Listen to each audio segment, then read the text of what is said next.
अस्सलाम वालेकुम एवरीवन। मैं हूं एडवोकेट अकील अहमद और आप देख रहे हैं पाक टैक्स लॉयर। तो आज का जो हमारा टॉपिक है वो ये है कि आप यूट्यूबर्स की टैक्स रिटर्न कैसे फाइल करेंगे। तो सबसे पहले हमने एफबीआर के आईआरएस पोर्टल पर जाना है। यहाँ सबसे पहले मैं रिटर्न खोलने से पहले आपको एक ब्रीफ सा आइडिया न्यू रजिस्ट्रेशन का दे दूं। इस हवाले से मेरी कंप्लीट वीडियो जो हाउ टू बिकम फाइलर वाली मौजूद है, आप वो भी देख सकते हैं। और यहाँ से न्यू रजिस्ट्रेशन पर हम क्लिक करेंगे तो सबसे पहले हमारे पास ये सीएनएसई का ऑप्शन आता है। आपने अपना सीएनएसई नंबर ऐड करना है यहाँ पर। उसके बाद आपने अपना प्रीफिक्स सेलेक्ट करना है, मिस्टर, मिसिज, मिस, डॉक्टर। आप जो भी हैं वो यहाँ से सेलेक्ट कर लेंगे। मिस्टर और मिसिज और मिस में फर्क ये है कि जो शादीशुदा है वो मिसिज लिखेगी और जो गैर शादीशुदा खातून है वो मिस लिखेगी। उसके बाद first name, middle name, last name. इसमें फर्क ये है, अगर आपके नाम के 3 हिस्से हैं, जैसे मोहम्मद अकील अहमद अगर मेरा नाम होता तो मैं फर्स्ट में मोहम्मद लिखता, मिडल में अकील और लास्ट पे अहमद। मेरा नाम अकील अहमद है तो मैं फर्स्ट में अकील और लास्ट पे अहमद लिखूंगा। उसके बाद आपने करंट सर्विस प्रोवाइडर अपना सेलेक्ट करना है यहाँ से जो भी है। उसके बाद आपने अपना यहाँ पर सेल नंबर लिखना है। 0092 से स्टार्ट करेंगे और आगे अपना नंबर लिखेंगे, उसे कंफर्म करेंगे।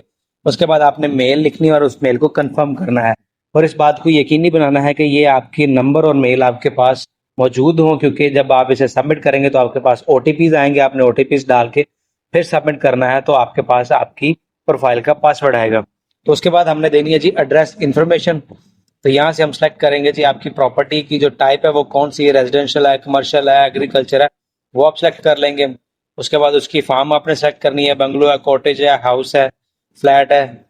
उसके बाद आपने उसके मेजरमेंट यूनिट बताना है जी, वो कनाल में है, मरला में, स्क्वायर फीट में या स्क्वायर यार्ड में, आपने वो लिख देनी है यहाँ से। उसके बाद आपने उसका टोटल एरिया बताना है कि इसकी जो टोटल मेजरमेंट है वो कितनी है, वो 5 मरले है, 10 मरले है। उसके बाद यूनिट, कम्प्लेक्स, स्ट्रीट और एरिया लोकेलिटी में आपने आपका जो कंप्लीट एड्रेस है उसे आपने डिवाइड करके लिख देना है।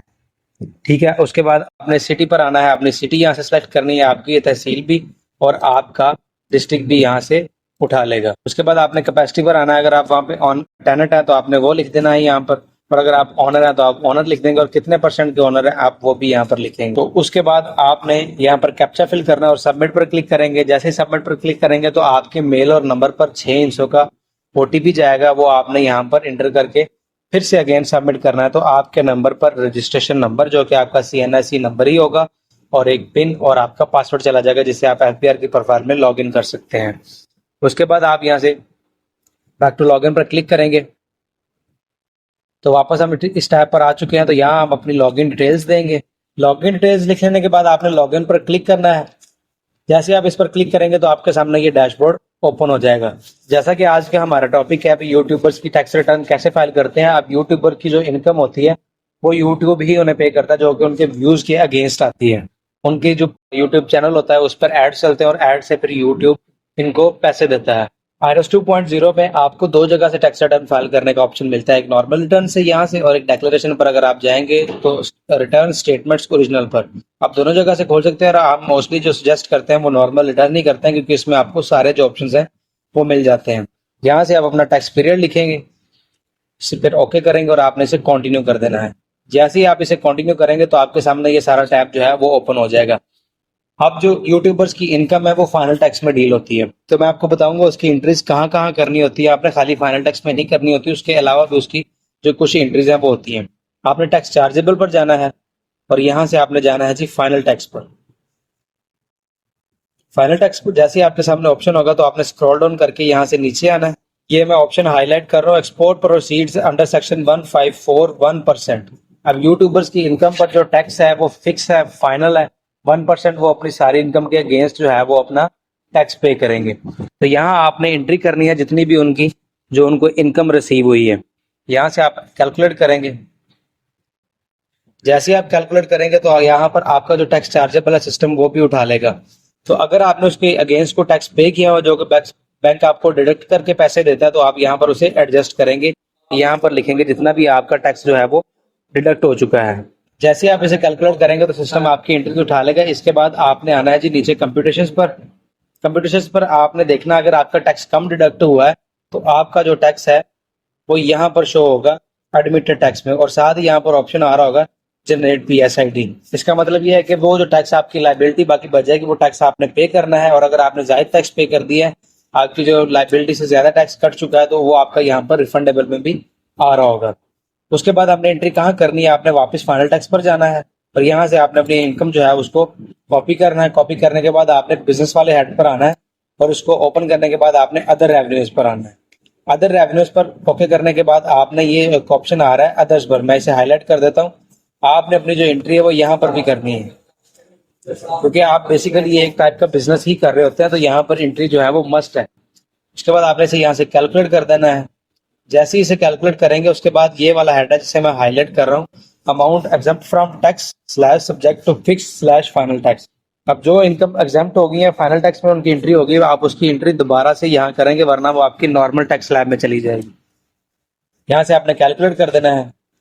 कैलकुलेट करने के बाद जब भी आप बिजनेस की रिटर्न फाइल कर रहे हो तो आपने business assets, equity and liabilities में लाजमी अपना जो बिजनेस कैपिटल है वो आपने लाजमी यहाँ पर लिखना होगा। अगर आप यूट्यूब पर काम कर रहे हैं तो जाहिर सी बात आपने अपना यूट्यूब स्टूडियो बनाया होगा, उसमें उसके जो इक्विपमेंट्स होते हैं वो भी मौजूद होंगे, आपका टेबल, आपकी चेयर और बाकी जो उसके सारे आस पास होते हैं, टेबल्स वगैरह, कंप्यूटर्स वगैरह, वो सारी चीज़ें आपके पास मौजूद होगी। तो वो आप यहाँ से लिखेंगे। यहाँ से एंट्री करने के बाद आपने नीचे यहाँ पर कैपिटल पर आना और यहाँ भी आपने सेम जो आपका ऊपर कैपिटल होगा वो आपने यहाँ पर ऐड करना है। जैसे ही ऐड करेंगे तो सिस्टम उठा लेगा और आपकी ये दोनों एंट्री जो है वो सेम होनी चाहिए। उसके बाद जब आप बिजनेस की रिटर्न फाइल कर रहे होंगे तो आपने एट्रीब्यूट में अपना जो बिजनेस सेक्टर, आपकी प्रिंसिपल लाइन है, वो आपने लाजमी सेलेक्ट करनी है, अदरवाइज आपकी टैक्स रिटर्न सबमिट नहीं होगी। तो एट्रीब्यूट में सेलेक्ट करने के बाद आपने बिजनेस सेक्टर पर आना है। यहाँ से आपके बिजनेस की जो प्रिंसिपल लाइन है, यूट्यूब का ऑप्शन एफबीआर नहीं देता, तो आप सर्विसेज भी सिलेक्ट कर सकते हैं और आप अदर्स भी सिलेक्ट कर सकते हैं। यहाँ से अदर सिलेक्ट करने के बाद आपने सेव करना है। सेव करने के बाद आपने वापस डाटा पर आना है और उसके बाद अब आपने अपनी जो है वो वेल्थ स्टेटमेंट में एंट्री करनी है। तो जो आपकी एंट्री आपने फाइनल टैक्स में और अपने बिजनेस में की है वही अमाउंट आपने यहाँ पर आगे करनी है, जहाँ पे लिखा हुआ है income attributable to receipts. For example, income attribute to receipt TTC declared as per return for the year subject to final fix tax. आपने अपनी एंट्री यहाँ पर भी करनी है और आपने यहाँ से कैलकुलेट कर देना है। अब उसके बाद आपने अपनी पर्सनल एसेट्स एंड लायबिलिटीज वाले ऑप्शन पर आना है और अगर आपने यहाँ पर अपनी जो सारी आपके एसेट्स हैं उसकी डिटेल्स देनी है आपने। अगर आपकी एग्रीकल्चर प्रॉपर्टी है तो आप उसकी एंट्री यहाँ से करेंगे, प्लस पर क्लिक करके आप यहाँ से उसका कंप्लीट एड्रेस देंगे, उसके कंटेंट्स लिखेंगे, वो एग्रीकल्चर है, प्लॉट है, उसकी मेजरमेंट लिखनी है और उसकी सिटी लिखनी है और आपने यहाँ से इसे सबमिट कर देना है। जैसे ही आप सबमिट करेंगे तो यहाँ पर आपको ये ऑप्शन देगा कि आप उसकी वैल्यू लिखें। अगर वो आपने परचेज किया तो उसकी वैल्यू लिखनी है, अगर आपको गिफ्ट मिली है या आपकी इनहेरिटेड प्रॉपर्टी है तो आप उसकी वैल्यू 0 लिखेंगे। उसके बाद आपने अगर कोई घर है आपके नाम, प्लॉट है, तो आप उसकी एंट्री यहाँ पर करेंगे, बिजनेस कैपिटल। अब जो आपने बिजनेस कैपिटल उधर लिखा है वो आप यहाँ पर भी लिखेंगे। यहाँ से आप अपने यूट्यूब का चैनल का जो नेम है, जहाँ से भी आपको पैसे आ रहे हैं, वो आप यहाँ पर लिख देंगे। ये मैं आपको एग्जाम्पल देने के लिए लिखूंगा क्योंकि वो एंट्रीज जो मैं यहाँ पर होगी फेक करूंगा, लेकिन आपने अपनी एंट्रीज बिल्कुल परफेक्ट करनी है जो आपकी बनती हैं। आपने इसे यहाँ से कैलकुलेट कर देना है। जैसे कैलकुलेट करेंगे आपका बिजनेस कैपिटल यहाँ पर ऐड होगा। उसके बाद अगर आपके पास कुछ नॉन बिजनेस इक्विपमेंट्स हैं तो आप वो भी लिख सकते हैं यहाँ पर। अगर आपके पास कोई एनिमल्स हैं, मोस्टली सिटीज में लोगों ने पेट्स रखे होता है, तो आप वो भी यहाँ पर लिख सकते हैं। उसके बाद इन्वेस्टमेंट नॉन बिजनेस अकाउंट वाला ऑप्शन है, इसमें आप अपनी इंश्योरेंस पॉलिसी, अगर आपने कुछ सर्टिफिकेट लिया है वो भी आप ऐड कर सकते हैं। अगर आपने कोई बॉन्ड लिए हुए हैं आप वो भी यहाँ पर लिख सकते हैं। अगर आपके स्टॉक शेयर्स हैं तो आप वो भी यहाँ पर लिख सकते हैं। हम अपना बैंक अकाउंट यहाँ पर लिखेंगे। तो आपने सबसे पहले अपना आईबीएन या आईबीएफटी नंबर लिखना है। मैं फिर से बता दूं, मैं यहाँ एंट्रीज जो है वो फेक करूंगा आपको जस्ट समझाने के लिए। आपने अपनी ओरिजिनल एंट्रीज करनी है। उसके बाद आपने कंटेंट्स पर आना है और आपने लिखना है यहाँ पर अकाउंट। अगर वो आपका अकाउंट करंट है तो आप करंट लिखेंगे, अगर सेविंग है तो आप उसको सेविंग लिखेंगे। उसके बाद आपने इंस्टीट्यूशन का नाम लिखना है, वो बैंक कौन सा है। उसके बाद आपने यहाँ से सबमिट कर देना है। सबमिट करने के बाद यहाँ पर आपने वो बैलेंस लिखना है। जैसे ही हमारा हम टैक्स रिटर्न फाइल कर रहे हैं 2023 की, हमारा फिस्कल ईयर क्लोज हुआ था 2023 को, तो 30 जून 2023 का जो क्लोजिंग बैलेंस होगा वो आपने यहाँ पर लिखना है। मोस्टली लोग पूछते हैं जी 30 जून का हमारा बैलेंस कोई था ही नहीं। जून के महीने में जो भी आपकी लास्ट ट्रांजैक्शन होगी वो आपने यहाँ पर उसका जो बैलेंस है वो लिख देना है। उसके बाद आपने यहाँ से कैलकुलेट करना है। जितने भी आपके बैंक अकाउंट्स हैं वो सारे आप यहाँ पर ऐड करेंगे। अब उसके बाद अगर आपने कोई मोटर व्हीकल, गाड़ी वगैरह आपके नाम है तो वो भी आप यहाँ पर लिख सकते हैं। सबसे पहले आप उसका रजिस्ट्रेशन नंबर लिखेंगे यहाँ पर। उसके बाद आप लिखेंगे जी उसका प्राइवेट है या कमर्शियल है, make, model, variant, engine capacity, उसके लिख के आप यहाँ से सबमिट कर देंगे। सबमिट करने के बाद आपने उसके जो मार्केट परचेज वैल्यू है, जब आपने उसे परचेज किया था, वो आप यहाँ पर लिखेंगे। उसके बाद प्रीशियस पोजेशन में गोल्ड आ जाता है। मोस्टली लोग गलती करते हैं, गोल्ड जो होता है वो लिख के आगे से मैरिज लिख देते हैं। जो गोल्ड होता है वो औरत की मलकियत होता है, वो उसे गिफ्ट में मिलता है। अगर आपने परचेज किया हुआ तो आप यहाँ पर लिख सकते हैं, लेकिन जब आपने परचेज किया था उसकी आप वो प्राइस यहाँ पर लिखेंगे। उसके बाद हाउस होल्ड इफेक्ट्स है। अगर आपके घरेलू चीजें आपने कुछ परचेज की हो तो आप वो भी यहाँ पर लिख सकते हैं। उसके बाद आप यहाँ पर पर्सनल आइटम्स लिखेंगे, जो आपके पास लैपटॉप, आपका मोबाइल फोन्स वगैरह है, वो भी आप यहाँ पर लिख सकते हैं। उसके बाद कैश नॉन बिजनेस, अगर आपके पास कैश इन हैंड जो है, आपके पास पैसे अगर कुछ बचे हैं साल के एंड पे, तो वो भी आप यहाँ पर लिख सकते हैं।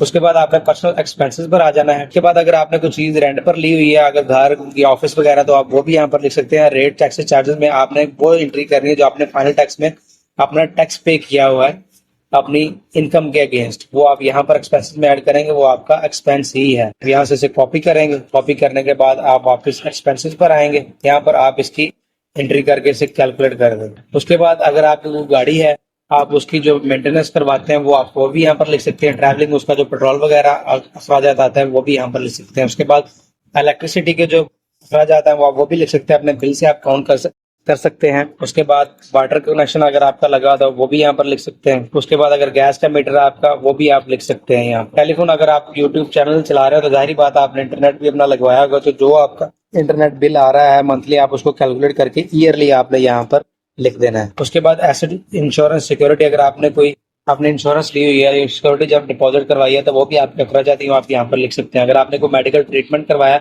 तो वो भी आप यहाँ पर लिख सकते हैं। अगर आप पढ़ रहे हैं या आपके बच्चे पढ़ रहे हैं तो उनके एजुकेशन के अखराजात हैं वो भी आप यहाँ पर लिख सकते हैं। उसके बाद अगर आपने कोई क्लब ज्वाइन किया है, कोई जिम वगैरह ज्वाइन की है, तो उसकी आप मंथली फीस देते हैं, तो वो भी आप यहाँ पर लिख सकते हैं। उसके बाद अगर आपने कोई फंक्शंस, गैदरिंग वगैरह अटेंड की है फैमिली में, तो वो भी आप यहाँ पर लिख सकते हैं। उसके बाद अगर आपने कोई डोनेशन दी है, ज़कात दी है, तो आप वो भी यहाँ पर लिख सकते हैं। उसके बाद other personal house hold tax में जो आपके डेली बेसिस के अखराजात है वो आप यहाँ पर लिख सकते हैं। यहाँ एंट्री करने के बाद आपने कैलकुलेट कर देना है। जैसे ही कैलकुलेट करेंगे तो सिस्टम आपकी ये सारी एंट्री जो है वो उठा लेगा। अब आपने वापस रिकॉन्सिलेशन ऑफ नेट एसेट्स पर आना है और आपने नीचे आना है। अगर आपकी अमाउंट जो है वो प्लस में आ रही है तो इसका मतलब है आपका जो इनफ्लो है वो कम है और आपका आउटफ्लो जो है वो ज्यादा है। अगर ये माइनस में आ रही है तो इसका मतलब है आपका इनफ्लो ज्यादा है और आपका आउटफ्लो जो है वो कम है। अब इनके पास कुछ प्रीवियस नेट एसेट्स पड़े हुए थे, तो आप इनके हम प्रीवियस नेट एसेट लिखेंगे। अगर आपकी ये अमाउंट जीरो में आ जाती है ऑलरेडी, तो अब अपने जो प्रीवियस नेट एसेट्स हैं उनको भी जीरो ही लिखेंगे। तो हम इनके यहाँ पर एंट्री कर देंगे और यहाँ से हम कैलकुलेट कर, तो जैसे ही हम इसे कैलकुलेट करेंगे तो यहाँ पर ये अमाउंट जो है वो जीरो आ जाएगी। उसके बाद आपने यहाँ से सेव करना है। सेव करने के बाद आपने इसे सबमिट कर देना है। जैसे आप सबमिट वाले ऑप्शन पर क्लिक करेंगे तो आपसे ये पिन पूछेगा जो आपको रजिस्ट्रेशन के वक्त आया होगा, तो आपने यहाँ पर एंटर करना और इसे यहाँ से सबमिट कर देना है। जैसे आप इसे सबमिट करेंगे तो आप वापस इस टैब पर आ जाएंगे, तो फिर आपने जाकर अपना एटीएल चालान क्रिएट करना है और आपने उसे जमा करवा देना। तो बेनिफिट आपको ये होगा, अगर आपको कल को प्रॉपर्टी परचेज करते हैं, वो गाड़ी वगैरह लेते हैं, तो उस पर आपके सारे जो टैक्सेस है वो हाफ हो जाएंगे। और आप बैंक से जो विड्रॉल लेते हैं उस पर 1 लाख रुपए में 600 रुपए टैक्स पड़ता है, तो आपको वो भी नहीं पड़ेगा। तो आज की हमारी वीडियो कंप्लीट हो गई। उम्मीद है आपको मेरी वीडियो पसंद आएगी। मजीद ऐसी वीडियोस देखने के लिए मेरे चैनल को सब्सक्राइब कर सकते हैं और आप हमें फेसबुक, इंस्टाग्राम और टिकटॉक पर भी फॉलो कर सकते हैं। तो मिलते हैं आइंदा किसी ऐसी नई वीडियो में किसी नए टॉपिक के साथ। तब तक के लिए अपना बहुत सारा ख्याल रखें। अल्लाह हाफिज।